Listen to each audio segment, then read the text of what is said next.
మనం మొదటిగా మరి విన్నటువంటి వాక్కు ఏంటంటే, సఖ్యమైతే మీ చేతనైనంత మట్టుకు సమస్త మనుషులతో సమాధానముగా ఉండుడి.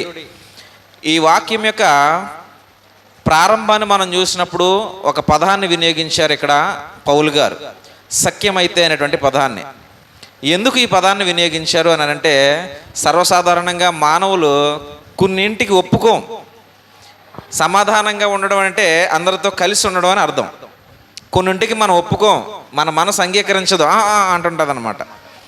అందుకేమంటున్నారంటే, ఒక్కసారి నువ్వే ఆలోచించుకో, విజ్ఞత కలిగి నువ్వే ఆలోచించుకో, ఒకసారి విజ్ఞత కలిగి ఈ మాట్లాడుకోకుండా కోపాలతోటి తాపాలతోటి ఉండడం వల్ల అసలు ఏం ఉపయోగమో ఒకసారి నువ్వు ఆలోచించుకో అని మనకి హితోపదేశం చేసేటువంటి క్రమంలో ఆయన ఉపయోగించిన పదం ఏంటంటే, సఖ్యమైతే.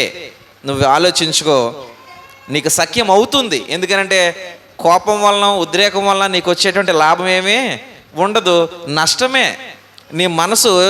నీ మనసు చాలా విపరీతంగా చూడండి, దెబ్బ తగిలినప్పుడు శరీరం ఎలా అయితే బాధపడుతుందో మనం శత్రుత్వాన్ని కానీ కోపాన్ని కానీ పెంచుకున్నప్పుడు మనసు అలానే బాధపడుతూ ఉంటుంది. దెబ్బ ఒక 10 రోజుల్లోకి తగ్గిపోవచ్చేమో కానీ ఈ మనసులో ఉన్నటువంటి ఆ గాయం మాత్రం త్వరగా తగ్గిపోవు. కాబట్టి మనకి మనంగా గాయపరుచుకోవద్దు. మనకి మనంగా గాయపరుచుకునేటువంటి పనులండి ఇవన్నీ కూడా.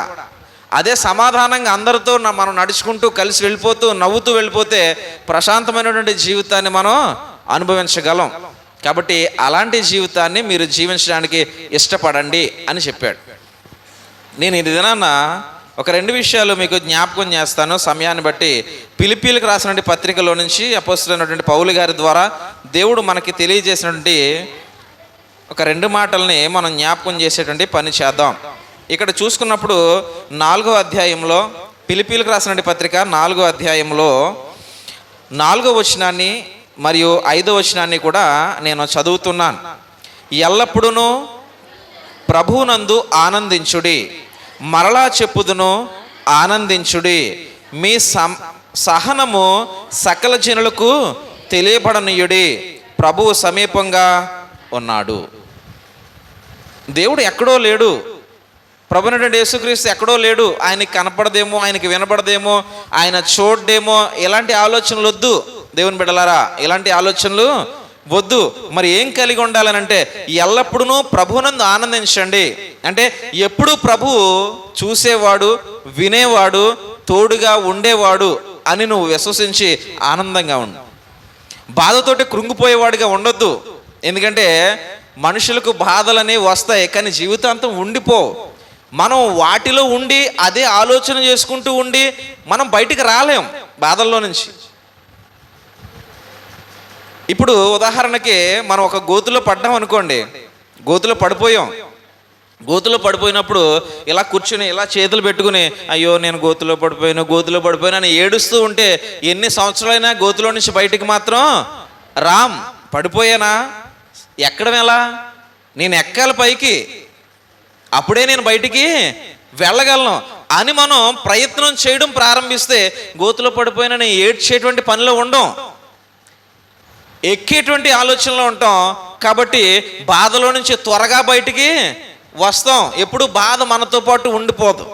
కాబట్టి దేవుడు మన జ్ఞానానికి పదును పెట్టేటువంటి పని చేస్తున్నాడు. నీకేదో బాధ కలిగిందని అలా ఉండి బాధపడుతూ ఉంటే బాధే అనుభవిస్తావు ఎప్పటికీ. దానిలో నుంచి నేను బయటికి రావడం ఎలా అని ప్రయత్నం చేయి. ఆ ప్రయత్నం ఏం చేస్తుందంటే బాధను అణిచివేస్తుంది.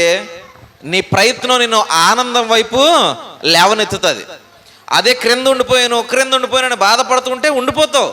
బాధను వదులు, పైకి లేవడం ఎలా అని ఆలోచించడం ప్రారంభిస్తే మన దగ్గర బాధ ఉండదు, పైకి లేస్తాం, ఆనందం ఉంటుంది. ప్రభువు మన మెదడుకి మన శరీరానికి చెప్పేటువంటిది సూత్రం ఇదే. ఎప్పుడూ కూడా ప్రభు ఉన్నాడని ఆనందిస్తూ ఉండు. మరలా చెప్తున్నాను, ఆనందించు. దేవుడు బాధపడు, ఏడు ఇలా చెప్పట్లేదు. నేను నీతో ఉంటాను, నువ్వు ఆనందంగా ఉండు. నువ్వు బాధలో ఉన్నావు అనుకో, నీతో పాటు నీ దేవునికి అవమానమే. మనం బాధలో ఉన్నాం అని అస్తమాలు అలాగుంటే ఇంక నీకు దేవుడేం చేస్తున్నాడు, నీ దేవుడు ఏం చేస్తున్నాడు, ఆ దేవుడిని నమ్మేవు కదా, ఇలాంటి డైలాగులు వస్తూ ఉంటాయి. సో నీకు నీ దేవునికి అవమానం వచ్చేటువంటి క్రియ చేయకు. బాధ ఉండేది కాదు, నీ ఒక్కసారి మనసు పెట్టి ఆలోచన చేస్తే బాధలో నుంచి వెంటనే బయటికి వచ్చేయగలవు. కాబట్టి ఆనందంగా ఉండడానికే నువ్వు ఎప్పుడు కూడా ప్రయాసపడు. ఆనందం నీతోనే ఉండడానికి ఇష్టపడుతుంది. బాధగా ఉండాలి, అలా ఉండాలి, ఇలా ఉండాలని బాధలోనే ఉంటే ఆరోగ్యం కూడా క్షీణించిపోద్ది. మొహంలో కళ, ఏమంటే బాధలో ఉన్న వాళ్ళు మొహంలో కళ ఉండదు. అంటే ఇప్పుడు మనకు ఉండపోసలు అంటే రాత్రి పడుకోలేదు కాబట్టి ఈ మొహాలు కాదు, మామూలుగా ఉన్నప్పుడు మొహాల్లో కళ ఉండదండి. అదే హ్యాపీగా ఉండమండి, హ్యాపీగా ఉంటే ఆ కళ్ళలో స్పార్క్ ఉంటుందండి, చక్కగా ఆ స్మైల్ ఉంటుంది, చాలా హ్యాపీగా ఉంటుంది ఆ ఫేసు. కాబట్టి బాధలో కృంగిపోవడం కన్నా ఆనందంగా ఉండడానికి ఇష్టపడు. దేవుని దగ్గర ఉంటే ఆనందాన్ని ఇస్తానంటున్నాడండి దేవుడు.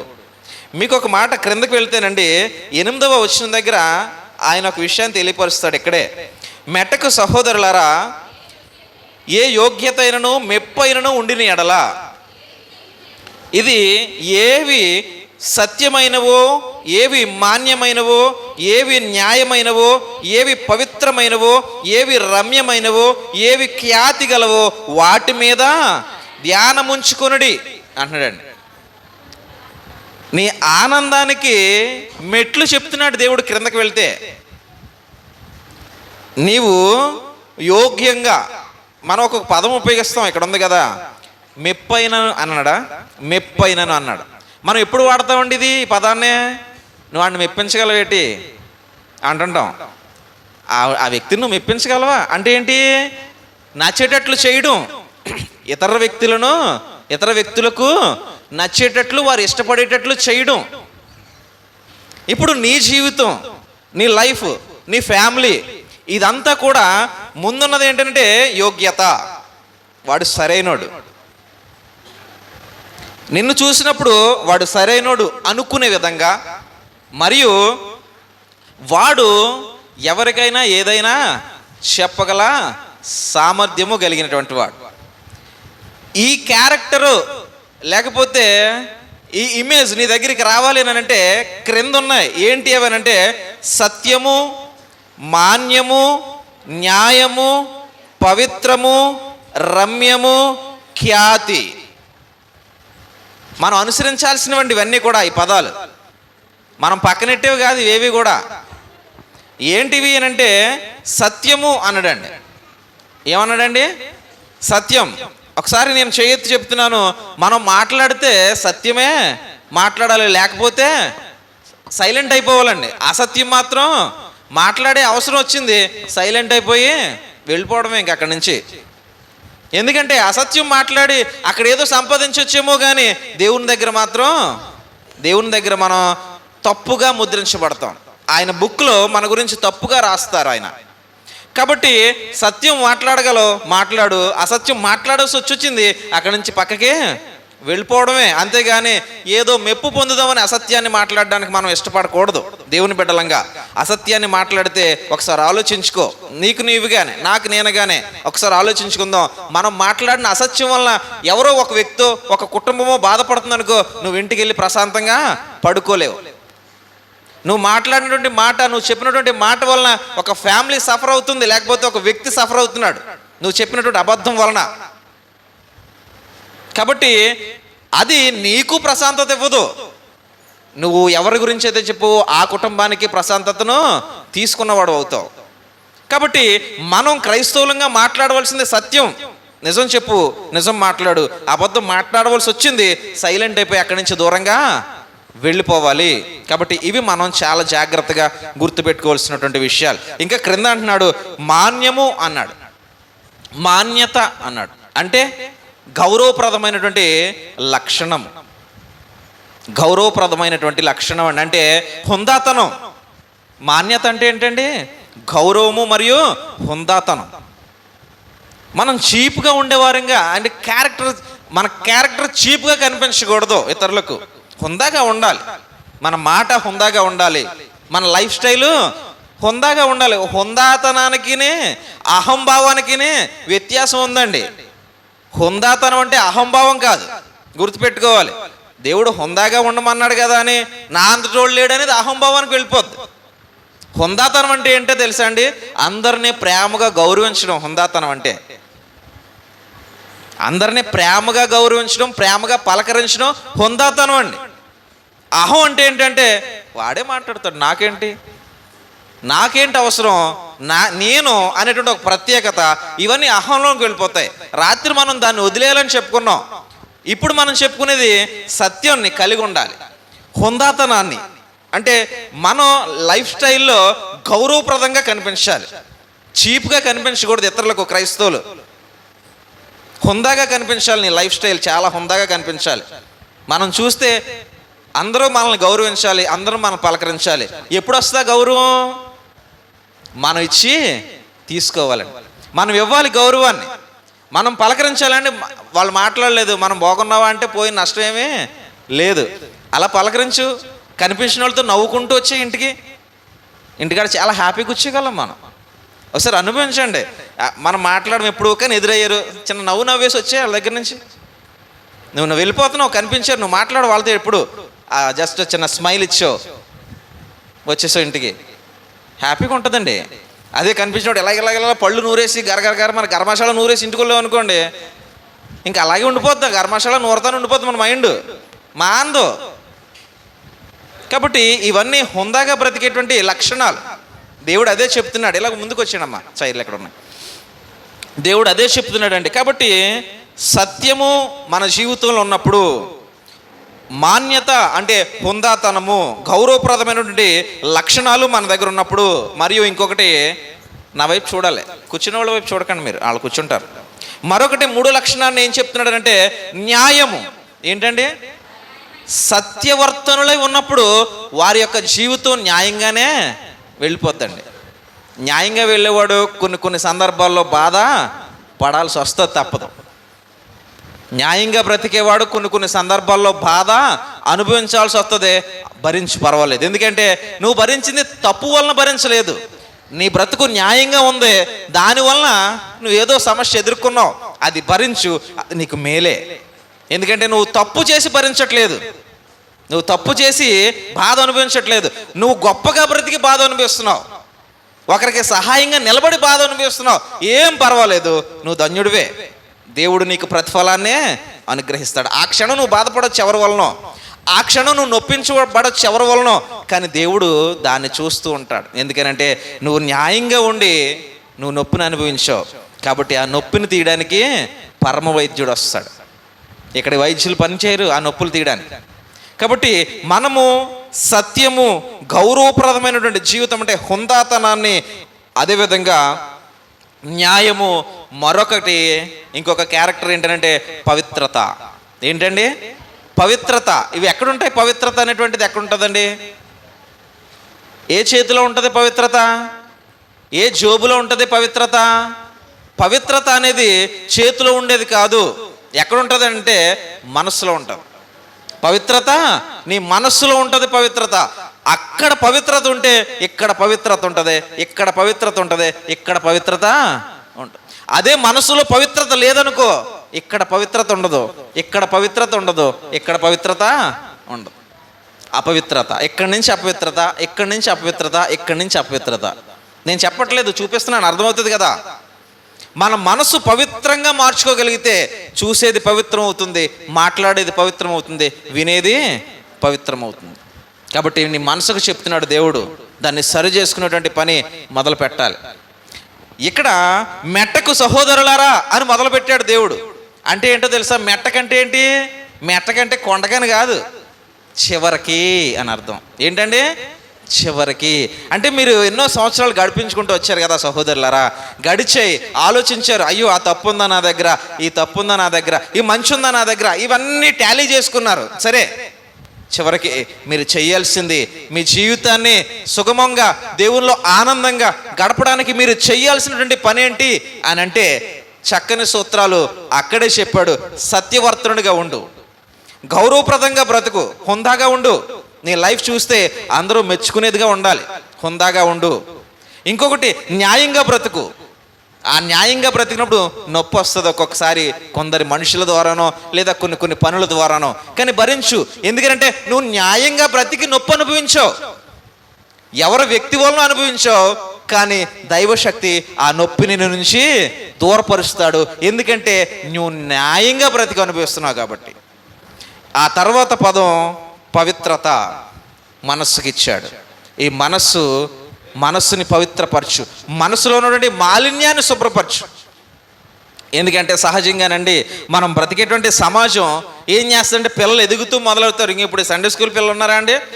మీకు అర్థం అవడానికి చెప్తున్నాను. వీళ్ళకి ముందు ఎన్నో తరాలు అయిపోయినాయి కదండి. ఈ సండే స్కూల్ పిల్లలకు ముందు ఎన్నో తరాలు అయిపోయినాయి. ఎందరో ఒక బ్యాచ్కి ఒక 20 అని, ఒక బ్యాచ్కి 30 అని, అంటే మన చర్చ నుంచి చెప్తున్నానండి, ఊళ్ళో అందరి గురించి నేను మాట్లాడట్లేదు. బ్యాచ్కి 30 అని, బ్యాచ్కి 20 అని అలాగ అవుతూ వచ్చారు. కానీ ఎంతమంది నిలబడ్డారు చెప్పండి దేవునిలో? ఈ సండే స్కూల్ పిల్లలు ఇక్కడ ఉన్న దినాలు ఎన్నో వాక్యాలు ఇప్పుడు వాళ్ళతో చెప్పించలేక కాదు, మనకి టైం కుదరదు. ఈ అప్పచెప్పి చేయడానికి వ్యాపారం ఏం కాదు. రండి మా వాళ్ళు బాగా చెప్పేస్తున్నారు, ఇక్కడికి వచ్చి వినండి అని చెప్పడానికి. వీళ్ళందరికీ వచ్చి వాక్యాలు ప్రతిరోజు నేర్చుకుంటారు.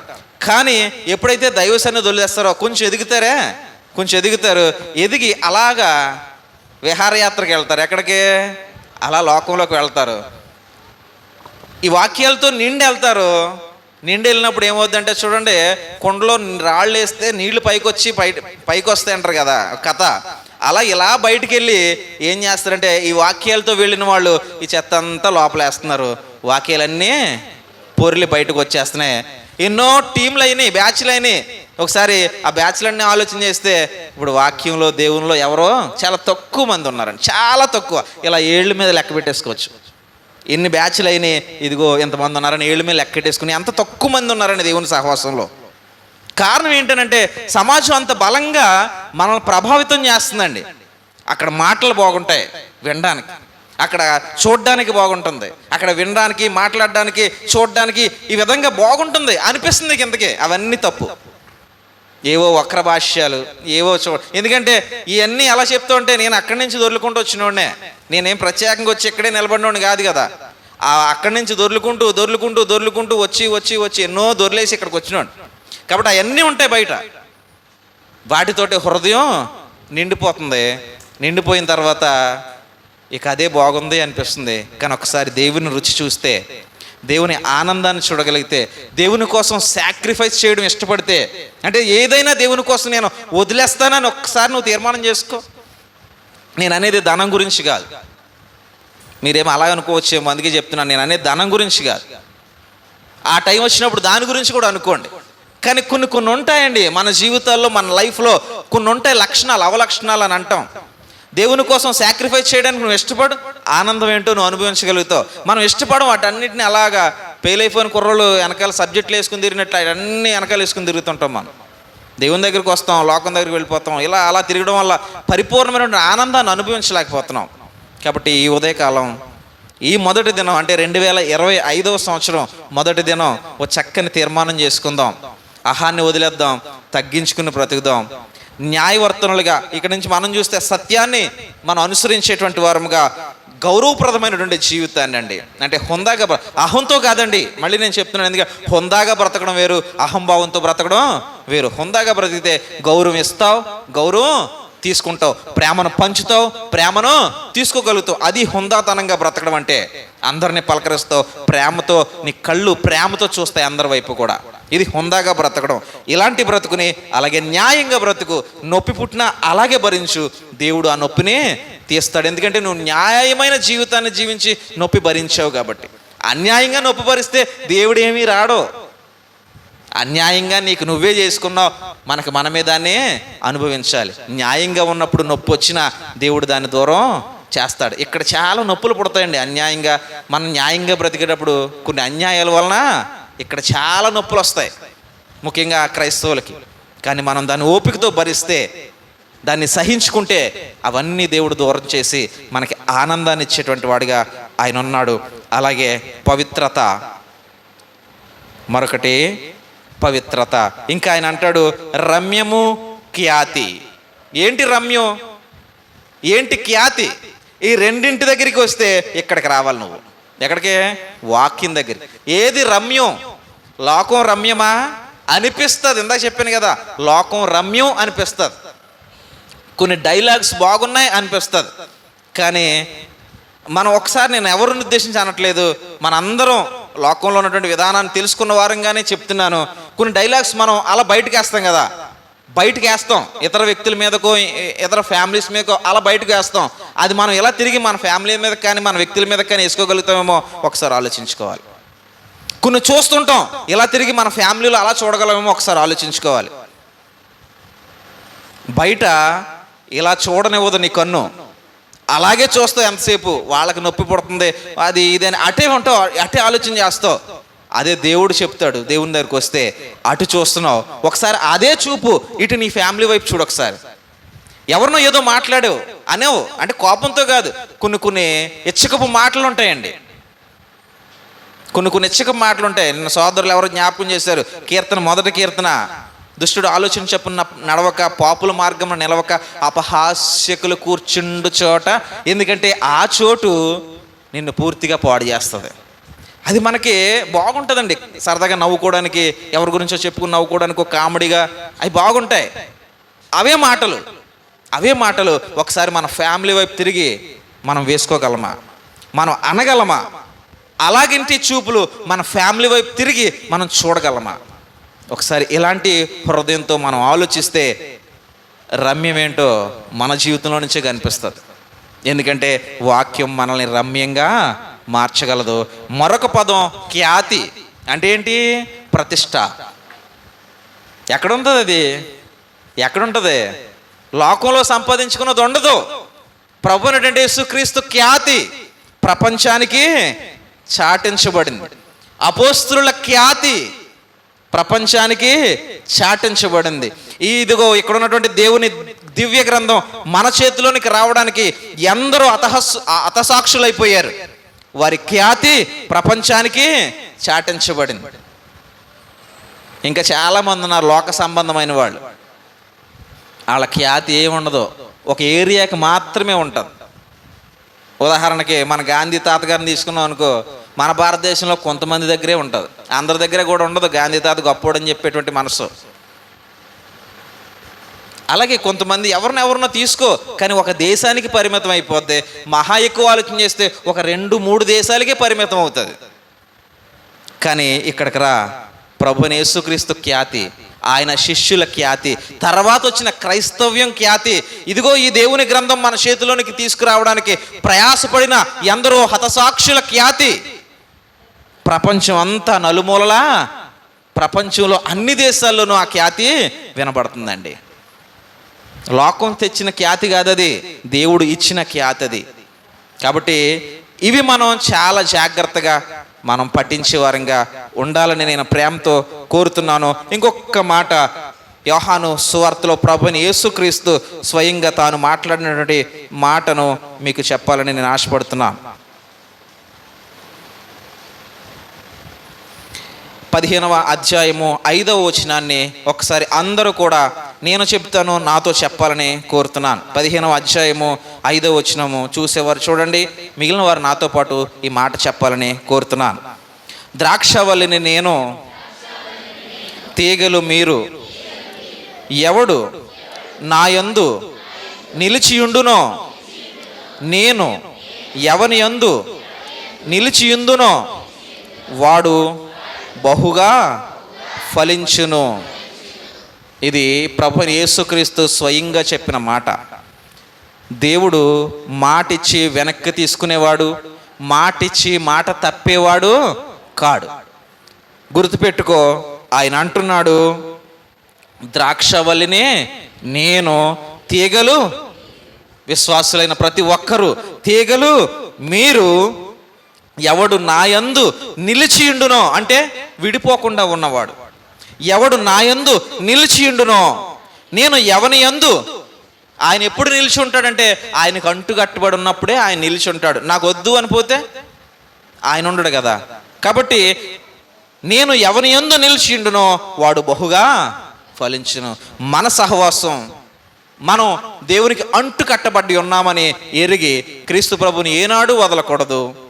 క్రీస్తు ప్రభులో మనం కలిసి ఆయనతో కలిసి ప్రయాణం చేస్తే ఆయన సంఘం ద్వారా ఆయన మహిమను మనకే ఇస్తాడు. కాబట్టి దేవుడు ఆనందాన్ని ఇచ్చేవాడు, దేవుడు బాధను దూరపరిచేవాడు, దేవుడు ధైర్యాన్ని ఇచ్చేవాడు, దేవుడు ఆత్మను స్థిరపరిచేవాడు, మన బుద్ధిని బలపరిచేవాడు. కాబట్టి ప్రభువైన యేసుక్రీస్తు మన జీవితాల్లో, మన కుటుంబాల్లో ఆయన ఇప్పుడు ఎల్లప్పుడూ నివసించే విధంగా మన హృదయాలు ఆయన కొరకు తెరచి, ఆయన అంటాడు ప్రకటన గ్రంథంలో, నేను తలుపు నద్దుండి తట్టుచున్నాను, నా స్వరం ఎవరు వినునో వారి ఇంటిలోనికి నేను ప్రవేశిస్తాను, వారితో కలిసి నేను భోజనం చేస్తాను. దేవుడే నాతో కలిసి భోజనం చేస్తే నా భోజనానికి లోటు ఉండదు. అలాంటి లోటు లేని జీవితాన్ని ప్రభు మనకిస్తానని వాగ్దానం చేస్తున్నాడు. కాబట్టి ఆయన్ను ఈరోజు కాదు, ప్రతిరోజు ఆయనతో కలిసి మన సహవాసం, ద్రాక్షవల్లితో నేను అంటు కట్టబడి ఉన్నాను, ఆయనలో ఉంటే బహుగా ఫలిస్తాను అనే నమ్మకంతో మన జీవితాలు ముందుకు కొనసాగించాలని, మనము మరియు మన కుటుంబాలు కూడా దేవునికి అంటు కట్టబడిన వారుగా వృద్ధి చెందాలని నేను కోరుతూ, ఆశిస్తూ ఈ కొద్ది మాటలు ముగిస్తున్నాను. విన్న మీ అందరికి కూడా నా హృదయపూర్వకమైనటువంటి వందనములు.